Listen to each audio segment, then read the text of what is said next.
महिलांच्या बाबतीत खूप वेगवेगळ्या प्रकारचे गैरसमजही हे आहेत. इव्हन प्रशासनामध्ये काम करतानाही या महिलेला माझा प्रश्न समजेल का? अशा पद्धतीनेही अनेकांच्या मनामध्ये शंका येतात.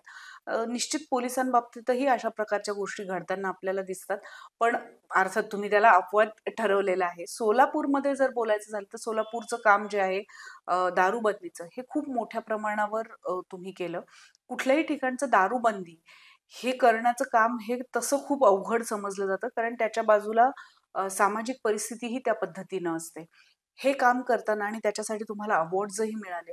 हे काम करत असताना तुम्हाला नक्की कुठल्या-कुठल्या अडचणी आल्या? सोलापूरमध्ये हातभट्टीचं प्रमाण खूप जास्त होतं. म्हणजे दारूबंदी हे जे आपण म्हणजे टिपिकल अर्थाने दारूबंदी आपण कुठे म्हणतो, की जिथे दारूचं लोकांना व्यसन आहे आणि ती व्यसनाधीनता सोडवणं म्हणजे आपण दारूबंदी म्हणतो. सोलापूरमधलं काम हे या टिपिकल अर्थाने दारूबंदीपेक्षा थोडंसं वेगळं आहे. सोलापूरमध्ये हातभट्टीच्या दारूचं प्रोडक्शन खूप मोठ्या प्रमाणात होतं आणि आजूबाजूच्या सर्व जिल्ह्यांच्या सीमावर्ती भागामध्ये सोलापूर जिल्ह्यातून अवैध दारूचा पुरवठा होत असे.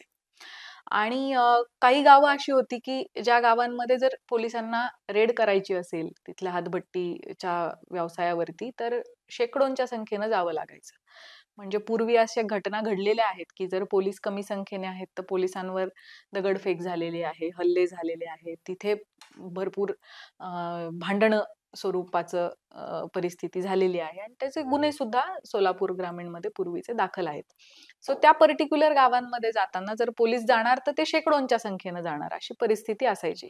सो आमच्या जेव्हा हे लक्षात आलं, की इतक्या मोठ्या प्रमाणामध्ये हजारो लिटर हातभट्टीची दारू इथे तयार होते आणि हातभट्टीची दारू ही कोणत्याही सायंटिफिक पद्धतीने तयार होत नाही किंवा तिच्यामध्ये हायजीन नसतं. दुसरी गोष्ट म्हणजे तिला ह्या दारूची बनवल्यानंतर कोणत्याही पद्धतीचं स्टँडर्डायझेशन, क्वालिटी चेक असं होत नाही. त्यामुळे तिच्यामध्ये जर मिथेनॉलचं प्रमाण मागे राहिलं तर ती पॉइझनस ठरू शकते आणि आपण बघतच आहोत की संपूर्ण भारतामध्ये अनेक ठिकाणी अशा म्हटलं जातं त्याला हुच डेथ्स या खूप मोठ्या प्रमाणामध्ये घडलेल्या आहेत. हजारो लोक हातभट्टीची दारू विषारी दारू पिऊन लोकांचा मृत्यू झालेला आहे. मग आपल्याला जर ही दारूचं प्रोडक्शन थांबवायचं असेल तर आपण काय केलं पाहिजे? रेड्स तर आपण वर्षानुवर्ष करत आहोत.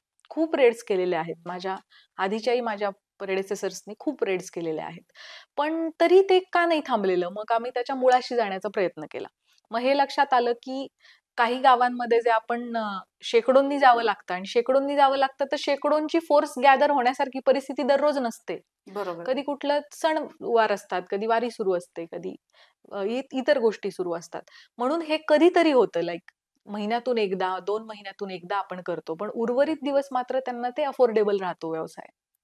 म्हणून तो चालू राहिलेला आहे इतके दिवस. मग आम्ही त्याच्यासाठी एक चतुःसूत्री बनवली. एक म्हणजे रेड्स इतक्या करायच्या, की ते अफोर्डेबल नाही राहिलं पाहिजे.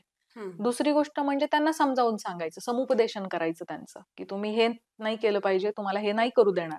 पण काहीतरी चांगलं करायचं ठरवलं तर मात्र तुम्हाला सपोर्ट करू.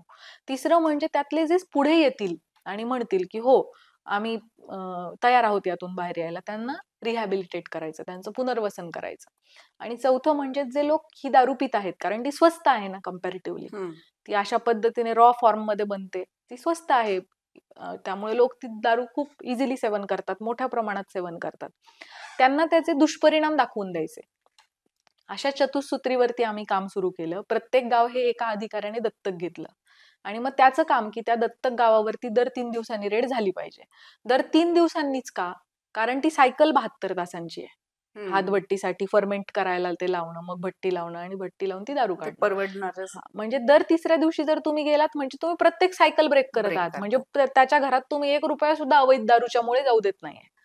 तो यामुळे ते 3 दिवस होता आणि मग अशी सगळी गावं आम्ही दत्तक घेतली आणि प्रत्येकाने आपापल्या दत्तक गावावरती रेड्स करणे, समुपदेशन करणे, रिहॅबिलिटेशन करणं हे करायला सुरुवात केली आणि हळूहळू ती अशक्यप्राय वाटणारी गोष्ट ती रिझल्ट द्यायला लागली. अगदी पहिल्याच महिन्यामध्ये 50-60 लोक रिहॅबिलिटेट झाले आणि मग जे अंमलदार त्यावरती काम करत होते, जे अधिकारी त्यावरती काम करत होते, त्यांच्यासाठी तो इतका समाधानाचा क्षण होता. आणि मग खूप ताकदीनं संपूर्ण टीमने पुढे काम केलं.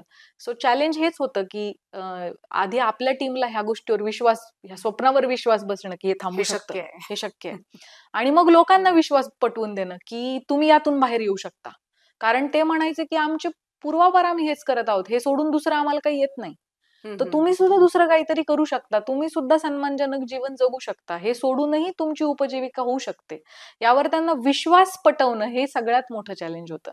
पण जसं त्यावर आपण ओव्हरकम करू शकलो, त्या चॅलेंजवर मात केली, मग मात्र गोष्टी खूप सकारात्मक पद्धतीने पुढे गेल्या.